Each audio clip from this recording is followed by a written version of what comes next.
தந்ததில்லை. பாசம் என்னும் நூல் ஒன்றை வேதங்கள் நான்கும் சொன்னதில்லை. எங்கள் கதை போல் வேறொன்றை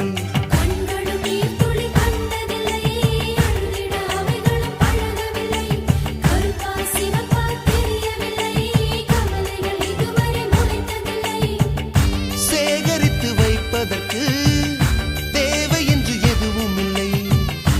இறைவனுக்கும் எங்களுக்கும் இடைவெளிகள் இருந்ததில்லை. நிலவுகள் சேர்ந்து பூமியில் வாழ்ந்ததே அது ஒரு பொற்காலம்.